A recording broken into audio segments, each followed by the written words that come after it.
In another place, it is said that Mahabharata was compiled by Vyasadeva because the direct Vedic knowledge is not understandable. Sri Shudra Dijabandhunam Trina Suti Gocha. Tri means Vedic literature. They cannot understand. Sri Shudra Dijabandhuna. Woman and the Shudras and Dijabandhu. Dijabandhu means born in a Brahmin family but not qualified as Brahmin. They are called not Brahmin. They are called Dijabandhu. So this Mahabharata was made by Vyasadeva for these three Shudra Dijabandhuna. Therefore Mahabharata is called fifth Vedas. There are four Vedas, Sam, Joju, Rik, Atharva, and Mahabharata is the fifth Veda. And the essence of Vedic knowledge is given within the Mahabharata, this Bhagavad Gita. So, although woman is inferior than the man, still the Vedic civilization is so perfect that the man as father, as husband and as son takes care, full care of the woman. This is Vedic civilization. Therefore it is said that Matut Priya Chikitsa. The son was ready always to see that mother is not unhappy. My father has gone away, so she may not feel the absence of my father. This very word is very significant. Matut Priya Chikitsa. She was always ready to take care of mother, and the best care is to give her knowledge. Because women are supposed to be less intelligent, therefore they should be given knowledge. And they should also follow.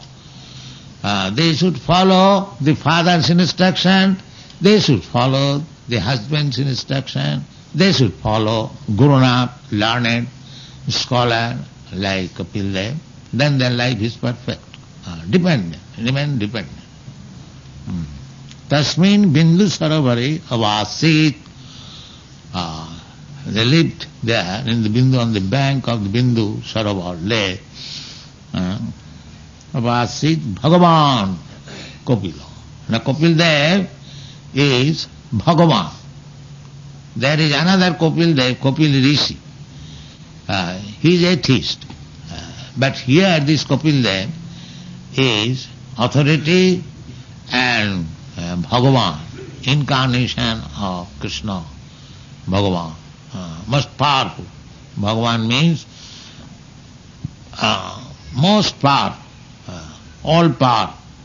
Vaishajyasya samagrasya bijyasya jasasya sriya jnana vairagyayaschaiva saraiti bhagangana. Bhagavan, all powerful means that Vaishajyasya, all opulence, all wealth, all reputation, all knowledge, all beauty, all renunciation, in this way Bhagavan is opulent, six opulences.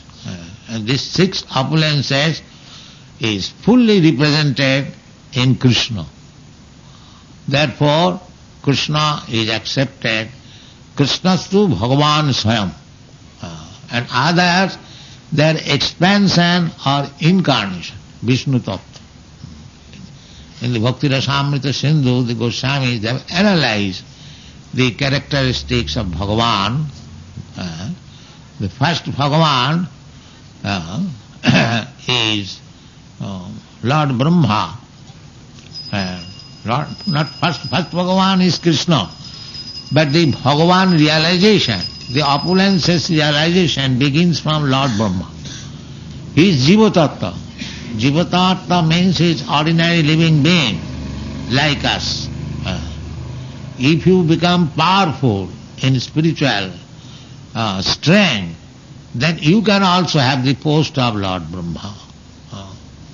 And better than Lord Brahma is Lord Shiva. And better than Lord Shiva is Vishnu or Lord Narayan. And the best of all of them is Krishna. Krishnastu Bhagavan Sayam. That is the analysis of the Vedic Shastra.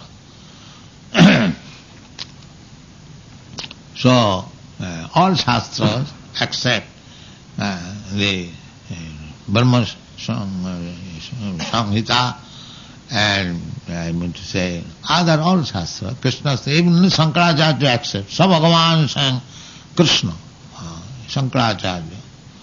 He, the Mayavadi philosopher, impersonalist, he also accepts Krishna as the Supreme Personality of Godhead.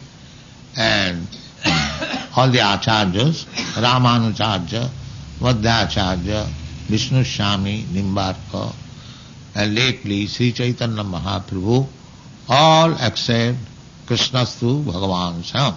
So Kapil Dev is incarnation and he instructed his mother Devahati, therefore to distinguish two Kapilas.